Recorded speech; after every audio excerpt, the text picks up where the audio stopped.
माता दी, आप सभी पर माता रानी की कृपा सर्वदा बनी रहे।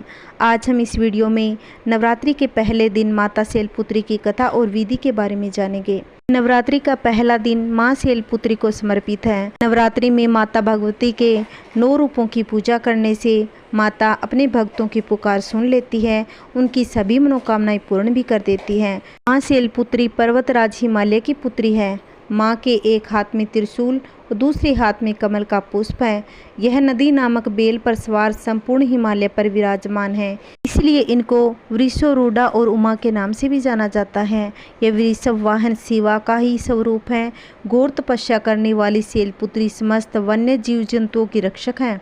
शैलपुत्री के अधीन वे समस्त भक्तगण आते हैं जो योग साधना तप और अनुष्ठान के लिए पर्वतराज हिमालय की शरण लेते हैं। नवरात्रि के दिन सूर्योदय से पहले उठकर स्नान आदि कामों से निर्वृत्त होकर साफ धुले हुए वस्त्र पहने। इसके बाद चौकी को गंगा जल से साफ करके माँ दुर्गा की प्रतिमा को स्थापित कर उसके बाद कलश स्थापना करें। माता रानी को रोली चावल लगाएं और सफ़ेद फूल माँ को चढ़ाएं, क्योंकि माता को सफ़ेद फूल अति प्रिय है। सफ़ेद वस्त्र माँ को अर्पित करें। माँ के सामने धूप दीप जलाएं और माँ की देसी घी से दीपक और आरती करें।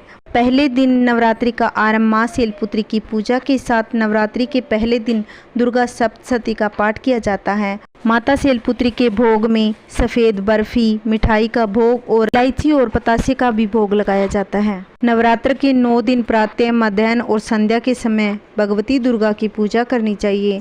नवरात्रि के सभी 9 दिनों तक व्रत किया जाता है। इस व्रत में आप फलाहार भी कर सकते हैं। प्रातःकाल उठकर स्नान करके मंदिर में जाकर या घर पर ही नवरात्रों में माँ दुर्गा का ध्यान करके कथा पढ़नी और सुननी चाहिए। फिर भोग लगाकर पूजा संपन्न करें और आरती और ध्यान करें। नवरात्रा के 9 दिन भक्ति और साधना के लिए बहुत पवित्र माने गए हैं। इसके पहले दिन शैलपुत्री की पूजा की जाती है और कथा भी सुनी जाती है। एक बार प्रजापति दक्ष ने एक बहुत बड़ा यज्ञ किया। इसमें उन्होंने सारे देवताओं को अपना अपना यज्ञ भाग प्राप्त करने के लिए आमंत्रित किया, किंतु शंकर जी को उन्होंने इस यज्ञ में आमंत्रित नहीं किया। सती ने जब सुना कि उनके पिता एक अत्यंत विशाल यज्ञ का अनुष्ठान कर रहे हैं, तब वहां जाने के लिए उनका मन विकल हो उठा। सती ने भगवान शिव से जाने की जिद की, लेकिन भगवान शिव ने मना कर दिया। उन्होंने कहा कि यज्ञ में जाने के लिए उनके पास कोई निमंत्रण नहीं आया, इसलिए वहां जाना उचित नहीं।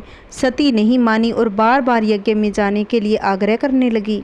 सती के ना मानने की वजह से शिव भगवान ने जाने की अनुमति दे दी। सती जब अपने पिता प्रजापति दक्ष के यहाँ पहुंची तो देखा कि कोई भी उनके आदर और प्रेम के साथ बातचीत नहीं कर रहा था। सारे लोग मुँह फेरे हुए थे।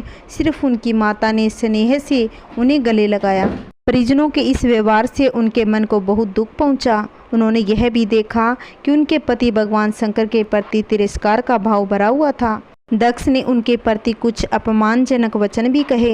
यह देखकर सती का हृदय ग्लानि और क्रोध से संतप्त हो उठा। उन्होंने सोचा, भगवान शंकर जी की बात न मानकर बहुत बड़ी गलती कर दी। वे अपने पति भगवान शंकर के इस अपमान को सह न सकी। उन्होंने अपने उस रूप को तत्क्षण वही योग अग्नि द्वारा जलाकर भस्म कर दिया।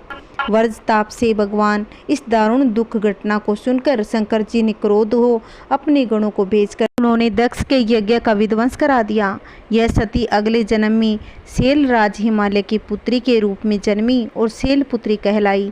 शैलपुत्री का विवाह भी भगवान शंकर से हुआ। वे फिर से उनकी पत्नी बन गई। सती ने योग अग्नि द्वारा अपने शरीर को भस्म कर अगले जन्म में शैलराज हिमालय की पुत्री के रूप में जन्म लिया। इस बार वे शैलपुत्री नाम से विख्यात हुई।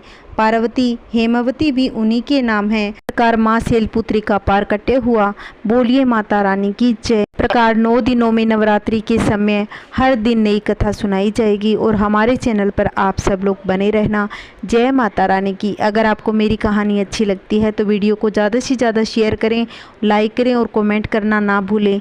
जय श्री कृष्णा। राधे राधे।